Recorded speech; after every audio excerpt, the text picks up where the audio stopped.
Commander Jake Morrison had been living alone on the moon for 8 months now, and he was starting to enjoy the silence. The lunar base was small, but it had everything he needed: a sleeping pod, a research station, enough food for 2 years, and a view of Earth through the main window that never got old. Most astronauts hated solo assignments, but Jake volunteered for this one. After his divorce and the mess back home, being 200,000 miles away from everyone seemed like exactly what he needed. His job was simple enough. Take samples from different parts of the lunar surface, run tests on the rocks, and send data back to Mission Control every week.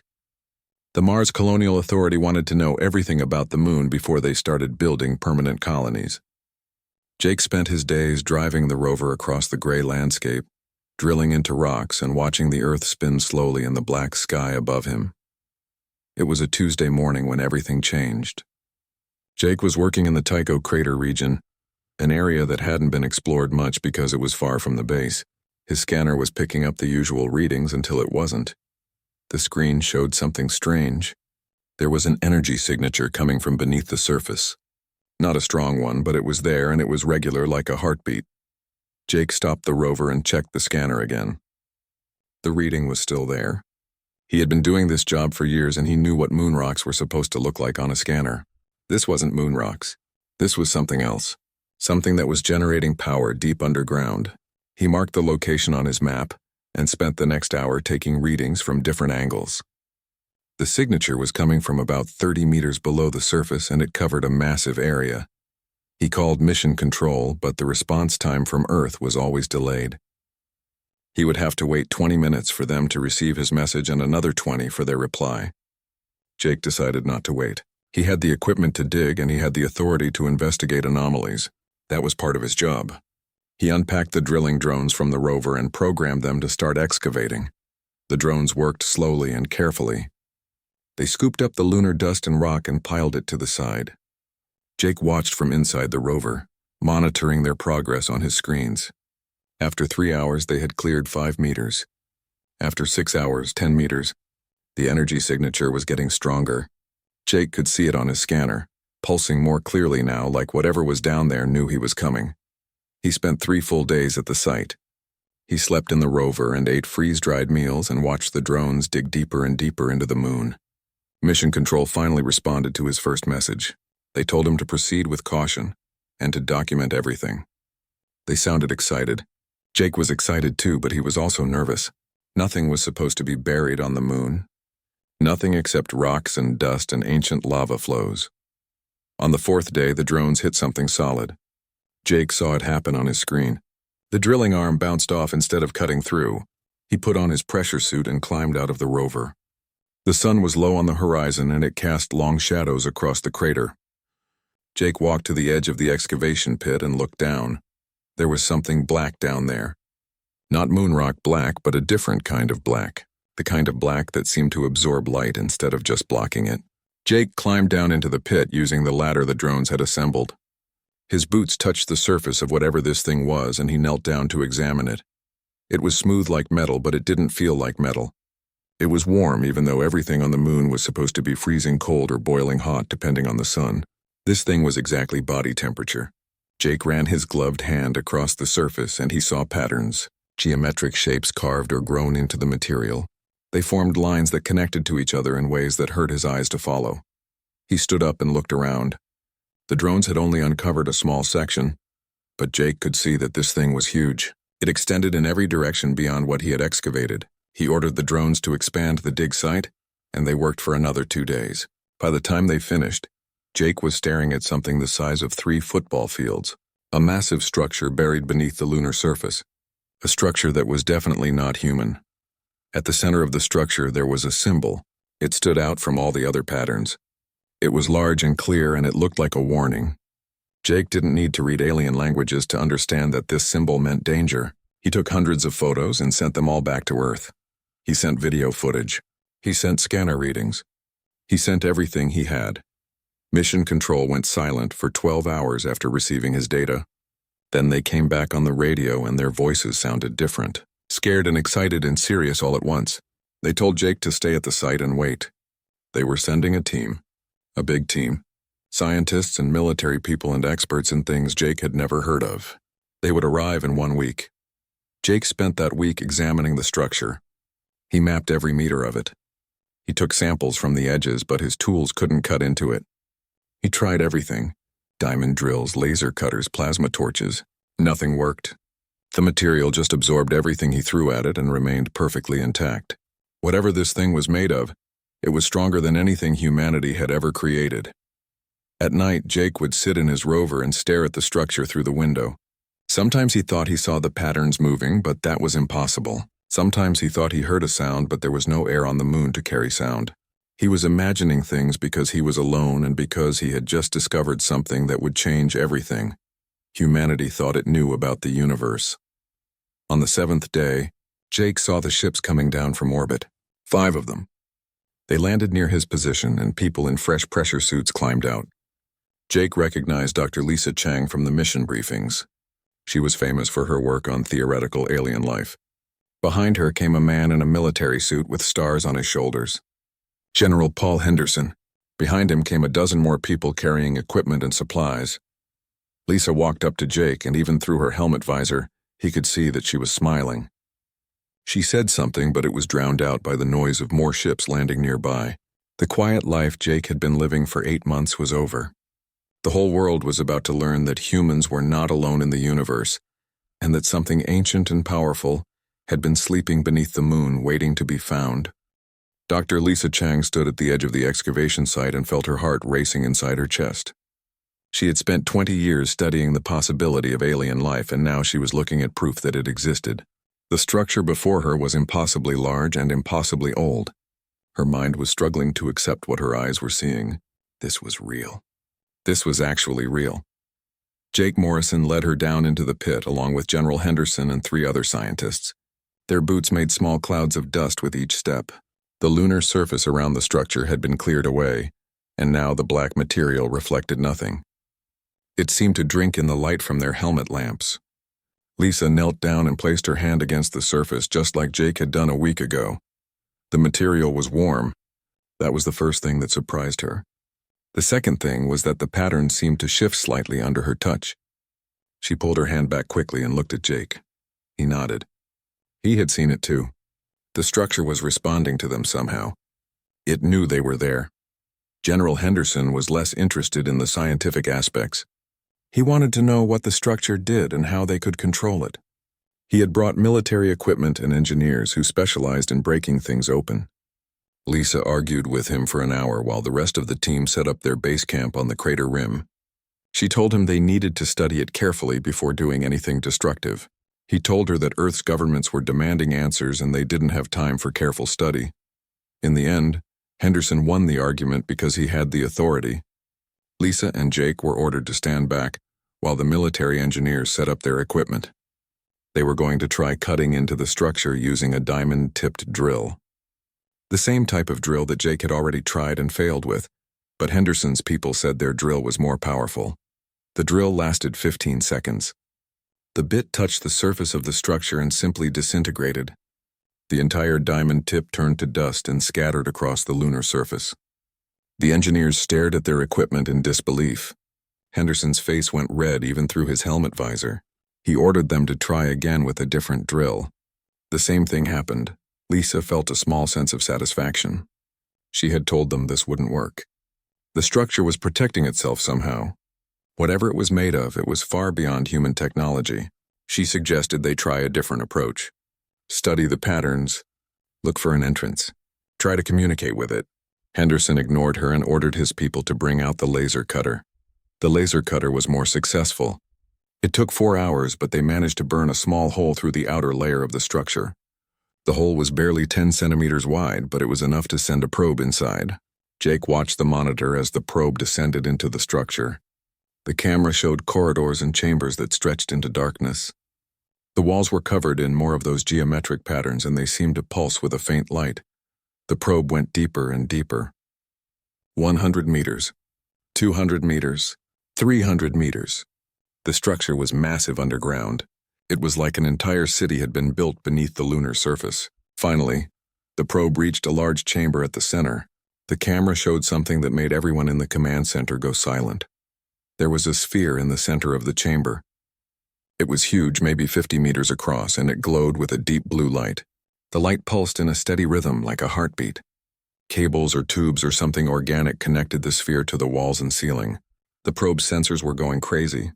Energy readings off the scale. Radiation that didn't match any known signature. Temperature fluctuations that made no sense. Then the sphere changed. The blue light grew brighter and suddenly the entire structure came alive. Every surface began to glow. The patterns that had been carved into the walls started moving and shifting. Text appeared. Lines of symbols that scrolled across every visible surface. Jake felt the ground vibrate beneath his feet. The structure was waking up. Lisa grabbed a tablet and started recording everything.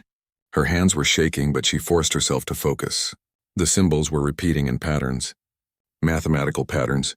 She recognized some of the sequences. Prime numbers. Fibonacci sequences. Universal constants. This wasn't random. This was a message. The structure was trying to communicate. Henderson was shouting orders into his radio. More ships were landing nearby. More soldiers and scientists were arriving. Everyone wanted to see what was happening. The lunar surface around the structure was becoming crowded with people and equipment. Jake pulled Lisa away from the crowd and pointed at the tablet she was holding. The symbols were counting down. Lisa saw it immediately once Jake pointed it out. The repeating patterns were numbers and they were decreasing. Whatever the structure was doing, it had started a countdown. She ran back to the command center and pulled up the data on the main screen. She did the calculations 3 times to make sure she was right. They had 72 hours. 3 days. The countdown would reach 0 in 3 days and then something would happen. Something big. Lisa showed her findings to Henderson and to the other scientists. Nobody knew what would happen when the countdown ended. Maybe nothing. Maybe the structure would shut down. Maybe it would explode. Maybe it would do something worse. Henderson wanted to shut it down immediately. He ordered his engineers to cut the power somehow. But there was no power source they could find. The structure was generating energy from somewhere deep inside, somewhere the probe couldn't reach. Cutting the small hole they had made didn't affect anything. The countdown continued. Jake suggested they try to understand the message instead of fighting it. Maybe the countdown was a test. Maybe the structure wanted to see how they would react. Lisa agreed with him. She assembled a team of linguists and mathematicians, and they started working on translating the symbols. They had 72 hours to figure out what the ancient builders of this structure wanted. The next 24 hours were chaos. More nations sent representatives to the moon. China, Russia, India, Brazil, the European Union. Everyone wanted a piece of this discovery. Everyone wanted control of the structure. Tensions were rising. Small arguments became big arguments. Henderson had to station guards around the site to keep people from trying to access it without permission. Lisa barely slept. She worked through the night with her team analyzing the symbols. Slowly, painfully, they began to build a translation matrix. The ancient language was based on mathematics, which made sense. Math was universal. Any intelligent species would understand math. The symbols represented concepts and ideas that could be expressed through numbers and geometry. By the second day, they had translated about 30% of the message. What they learned made Lisa feel cold despite her heated suit. The structure was a weapon, an ancient defense system built by a civilization that no longer existed. It had been dormant for millions of years, buried beneath the lunar surface, waiting for intelligent life to emerge on Earth, waiting to be discovered. The countdown wasn't a threat. It was a test. The weapon wanted to verify that the species who found it was ready to inherit its power or ready to be judged. Lisa didn't know which one yet. She needed more time to finish the translation, but time was running out. The countdown showed 48 hours remaining and the blue light at the center of the structure was pulsing faster, building toward something, building toward an event that would determine the future of the human race. Lieutenant Karen Brooks arrived on the 3rd transport ship and immediately proved herself valuable. She was a communications expert with a background in cryptography and pattern recognition. The military had sent her specifically to help decode the alien symbols. When Lisa showed her the translation work they had done so far, Karen spotted something everyone else had missed. The symbols weren't just a language. They were layered with mathematical codes hidden inside the geometric patterns. Karen spent 6 hours straight working on her tablet, ignoring food and water, completely focused on cracking the code. When she finally looked up, her eyes were red from exhaustion, but she was smiling. She had found the key. The message became clear once Karen applied her decryption method. The structure was called the Sentinel, and it had been built by a civilization that called themselves the Architects. They had existed millions of years ago, long before humans evolved. They had been powerful and advanced, but they had made mistakes, terrible mistakes. They had built weapons like this one and used them. They had destroyed entire worlds, including their own. The Sentinel was their final creation, a weapon with the power to sterilize planets, to redirect asteroids, to manipulate gravity itself. But it was also a test. The Architects had hidden these weapons across the galaxy in places where new intelligent species might one day emerge. If a species found the weapon and tried to use it, the weapon would destroy them. If a species found the weapon and understood what it was, they would face a choice. Jake read the translation 3 times to make sure he understood it correctly. The countdown was the testing period. Humanity had 72 hours from the moment of activation to prove they deserved to possess this kind of power. But the test wasn't about strength or intelligence. It was about wisdom. It was about restraint. The Architects wanted to make sure no other species repeated their mistakes. Lisa called an emergency meeting with all the representatives from Earth. She explained what they had learned. The room erupted in arguments. General Henderson insisted they should claim the weapon for Earth's defense. The Chinese representative argued it should be controlled by the United Nations. The Russian representative said it should be destroyed immediately. Everyone had a different opinion and nobody could agree. Jake stood at the back of the room and listened to them argue. He understood what the Architects had been trying to do. They had destroyed themselves with weapons like this, and they didn't want anyone else to suffer the same fate. The test was simple. Could humanity look at ultimate power and choose to walk away from it? Could they prove they were wise enough to know that some powers were too dangerous to possess? But explaining that to a room full of politicians and generals was impossible. They saw the Sentinel as an opportunity, a way to protect Earth from future threats, a way to gain advantage over rival nations, a way to ensure their own survival in a dangerous universe. They couldn't see that claiming the weapon was exactly what would make them fail the test. Karen pulled Jake aside after the meeting and showed him more of the translation. There was a section about what would happen if humanity failed the test. The Sentinel would activate fully. It would use its power to eliminate the threat, which meant it would eliminate humanity, not just the people on the moon but everyone on Earth. The weapon could reach across space and wipe out an entire species if it judged them unworthy. Jake felt sick. He looked out the window at the Earth hanging in the black sky. 7 billion people down there going about their lives. They had no idea that their existence might end in less than 36 hours because a handful of people on the moon couldn't agree on what to do. The arguments continued for another day. More ships arrived carrying more representatives. The lunar surface around the Sentinel was becoming a military camp. Each nation had sent soldiers to protect their interests. Small skirmishes broke out between different groups. Henderson had to establish a perimeter and enforce strict rules about who could approach the structure. Lisa worked with Karen to finish translating the entire message. They found instructions for how to deactivate the Sentinel permanently. It required someone to enter the structure, reach the central chamber where the blue sphere was located, and make a conscious choice. The person had to place their hand on a control panel and think specific words in their mind. The words were simple. We choose peace. We choose to walk away. We choose wisdom over power. The problem was that everyone who heard about this requirement assumed it was a trick. Henderson said the Architects were lying. If someone went in there and said those words, the weapon would probably kill them. The Chinese representative agreed. They wanted to send robots instead of humans, but Karen explained that wouldn't work. The Sentinel was designed to read conscious thought. It needed a living mind to make the choice, a real choice from a being who understood what they were giving up. Jake knew what he had to do. He was the one who discovered the Sentinel. He was the one who had been alone with it for a week before anyone else arrived. He felt a connection to the structure that nobody else had, and he was the only person who truly believed that walking away was the right choice. Not because he was smarter than everyone else, but because he understood what it felt like to lose everything. He had lost his marriage. He had lost his old life on Earth. He knew that some things couldn't be fixed by having more power. Some things required letting go. He told Lisa about his decision. She tried to talk him out of it. She said they needed more time to study the situation. But time was the one thing they didn't have. The countdown showed 12 hours remaining. The blue sphere was pulsing faster and brighter.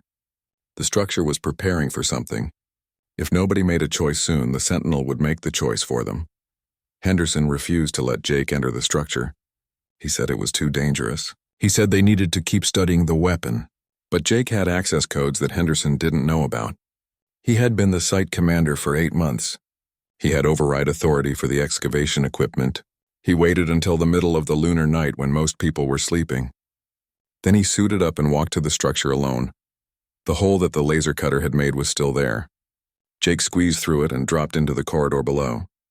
His helmet lamp illuminated the walls covered in glowing symbols. They seemed to pulse in welcome, or maybe in warning. He couldn't tell which.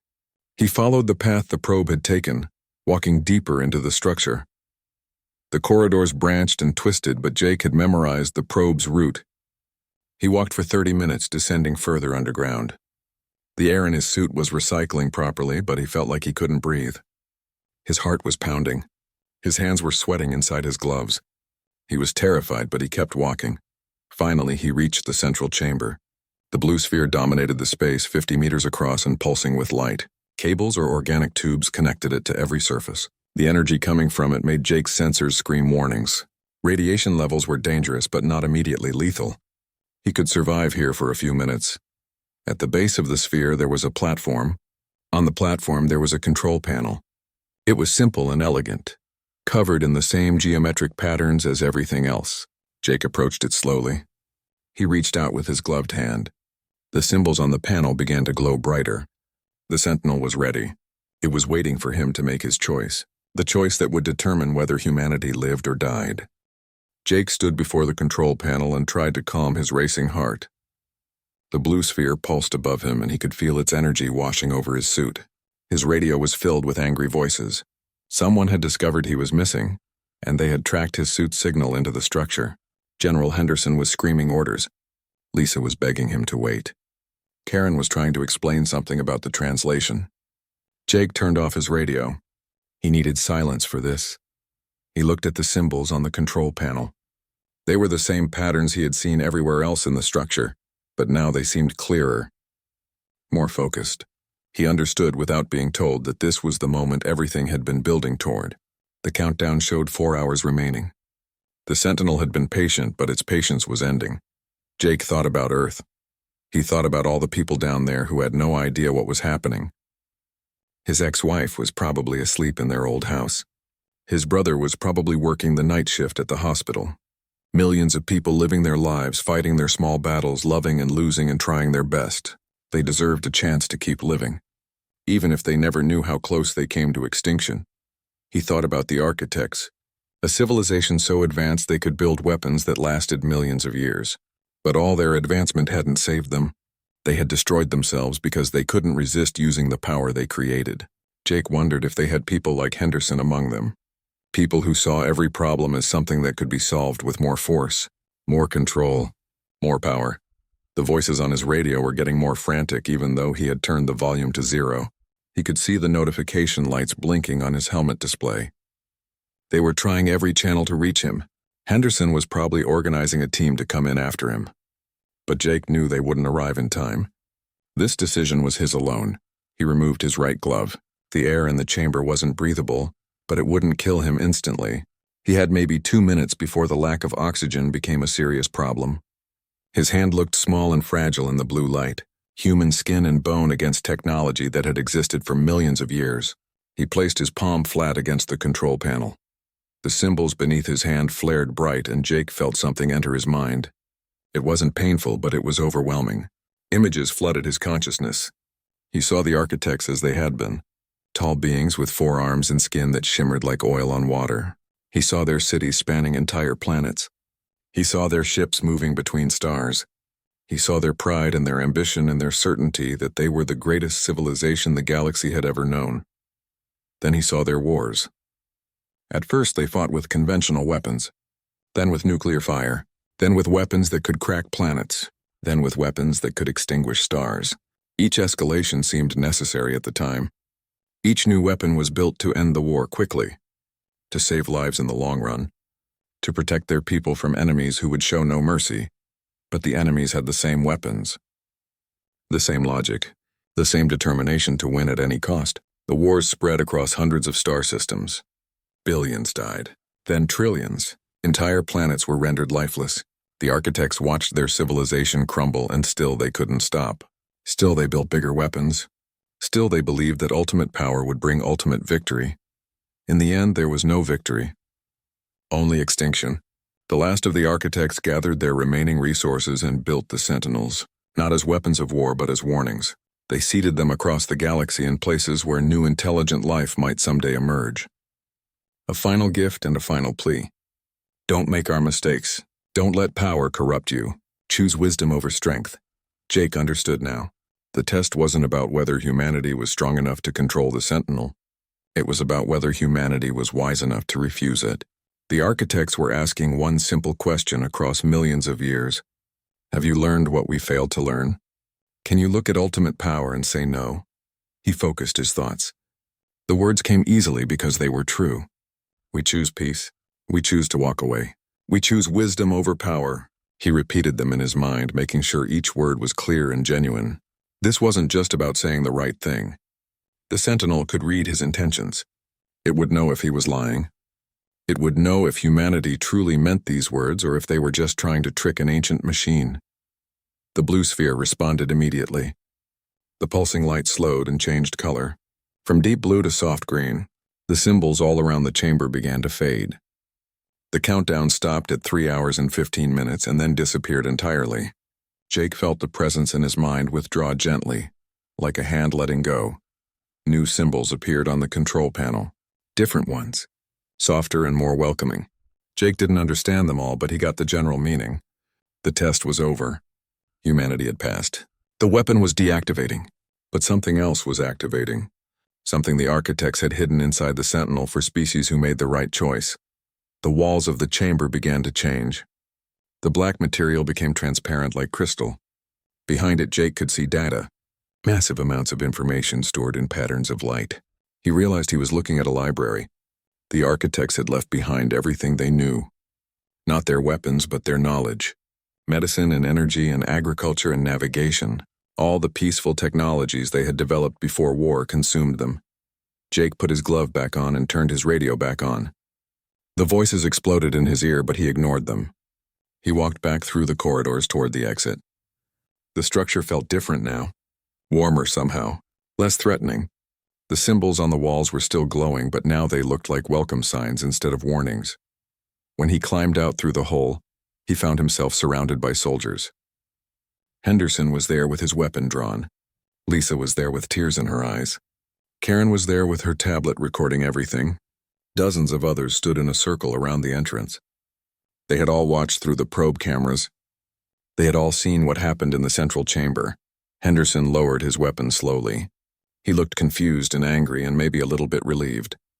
He didn't know what to say. Nobody did. They had all been prepared for disaster. They had been waiting for the Sentinel to destroy Earth or explode or do something terrible. Instead, it had simply turned off. Lisa was the first to move. She ran to Jake and grabbed his shoulders. She was asking if he was okay, but Jake wasn't listening. He was looking at the structure. The black material was changing. Where it had been dark and light-absorbing, it was now clear like glass. The entire massive structure was becoming transparent, and inside it, they could see the library. Millions of pieces of information glowing like stars. Jake told them what he had learned. About the architects and their wars and their extinction. About the test and why it existed. About the choice he had made on behalf of all humanity. Some people looked skeptical. Some looked grateful. Henderson looked like he wanted to arrest Jake for insubordination, but he couldn't because technically, Jake had just saved the entire human race. Karen was already accessing the library through her tablet. The information was flowing freely now. No more codes, no more tests. The architects had opened their entire database to humanity. Medical advances that could cure diseases Earth hadn't even discovered yet. Energy systems that could power cities without pollution. faster-than-light travel theories, warnings about dangerous regions of space, contact information for other species who had also passed the test. The sun was rising over the lunar horizon. Earth hung in the sky above them, blue and beautiful and safe. Jake sat down on a rock and watched the scientists swarm over the structure. They were like children in a candy store, overwhelmed by the possibilities. Humanity had just taken its first real step into the wider galaxy, not as conquerors but as students. Not with weapons, but with wisdom. Henderson came and stood next to Jake. He didn't apologize, but he didn't have to. Jake could see it in the way he held himself. The general had been ready to risk everything for power, and Jake had shown him a different path. A better path. Henderson asked what happened in there. What it felt like to communicate with something millions of years old. Jake thought about it for a moment. Then he said it felt like forgiveness. The architects had died because they couldn't control their worst impulses, but they had given other species a chance to do better. That was their real legacy. Not the weapons, but the hope that someone somewhere would learn from their mistakes. The first week after the Sentinel's transformation was chaos. Every government on Earth wanted access to the knowledge library. Scientists arrived by the hundreds. The small lunar base that Jake had called home for 8 months became a bustling research facility, practically overnight. Temporary shelters covered the crater rim. Ships arrived and departed constantly. The quiet isolation Jake had enjoyed was gone forever. Lisa led the research team studying the architect's database. The information was vast beyond comprehension. Medical data that could extend human lifespans by decades. Agricultural techniques that could end world hunger. Clean energy designs that could power entire continents without burning a single drop of fossil fuel. The architects had been incredibly advanced, and they had left all of it for humanity to use. Karen focused on the communication protocols. The database contained coordinates for 12 other locations where species had passed the same test. Most were hundreds or thousands of light years away, but 3 were relatively close, within 50 light years. The architects had left detailed instructions for building faster-than-light communicators. Humanity could reach out to these other species and begin a dialogue. They wouldn't be alone in the universe anymore. Jake spent most of his time away from the crowds. He had become famous overnight. People called him the man who saved Earth. News networks wanted interviews. World leaders wanted to meet him. He declined everything. He didn't feel like a hero. He had just made the choice that seemed right at the time. Anyone in his position would have done the same thing. At least he hoped they would have. General Henderson organized the security around the site. The military presence had grown considerably, but the tone had changed. Instead of different nations competing for control, they were working together to protect the site and manage access. Henderson had changed too. He was quieter now, more thoughtful. Jake sometimes saw him standing alone looking at the transparent structure, with an expression that might have been regret. 3 months after the test, the first prototype of the architect's fusion reactor went online in Nevada. It produced more energy than a nuclear power plant with 0 radioactive waste. The technology was so elegant that human engineers felt embarrassed they hadn't thought of it themselves. Within a year, 6 more reactors were built in different countries. Energy prices began to drop. Carbon emissions began to fall. The climate crisis that had threatened Earth for decades suddenly seemed manageable. 6 months after the test, the first successful trial of the medical treatments began. A girl in Tokyo with terminal cancer received a single injection based on architect biology. 3 weeks later, the cancer was gone. Not in remission. Gone. Her body had learned to recognize and destroy the cancer cells on its own. The treatment worked on other diseases too. Hospitals around the world began implementing the protocols. People who had been given months to live were walking out healthy. Jake watched all of this from his new home in Colorado. He had returned to Earth after spending a total of 14 months on the moon. He bought a small cabin in the mountains where he could see the stars at night. He didn't want to be part of the fame or the celebration. He just wanted to live quietly and know that he had done something good. Lisa visited him sometimes. She would bring updates on the research, and they would sit on his porch drinking coffee and talking about the future. She told him that the faster-than-light communicator was almost ready. They had been following the architect's instructions carefully, and the device was responding exactly as predicted. Within another 6 months, they would attempt first contact with one of the other species who had passed the test. Karen sent him messages regularly. She had been promoted to head of the new Interstellar Communication Division. She was learning the languages of 3 different alien species using the database. She told Jake that each species had their own story of how they passed the test. Some had been more difficult than others. One species had actually failed the first time and been given a second chance after they evolved further. The architects had been thorough in their mission to prevent another extinction. Henderson visited Jake once. It was unexpected. The general showed up at his cabin in civilian clothes, looking uncomfortable. He sat down without being invited and spent a long time not saying anything. Finally, he admitted that he had been wrong. He had been ready to claim the Sentinel as a weapon. He had been thinking like a soldier instead of thinking about the bigger picture. He thanked Jake for having the courage to make a different choice. Jake told him that courage wasn't the right word. It was just clarity. He had seen what the architects wanted, and he had given it to them. Henderson shook his head. He said plenty of people had seen what the architects wanted, but only Jake had been willing to actually do it. That took courage whether Jake wanted to admit it or not. 1 year after the test, they held a ceremony at the lunar site. Representatives from every nation on Earth gathered around the transparent structure. They unveiled a monument, a simple stone marker with words in every human language. It said, "Here humanity learned that wisdom is greater than power. Here we chose peace. Here we earned our place among the stars." Jake attended the ceremony but stayed in the back of the crowd. He watched people give speeches about the future of humanity, about cooperation and progress and hope. He watched Lisa accept an award for her work translating the database.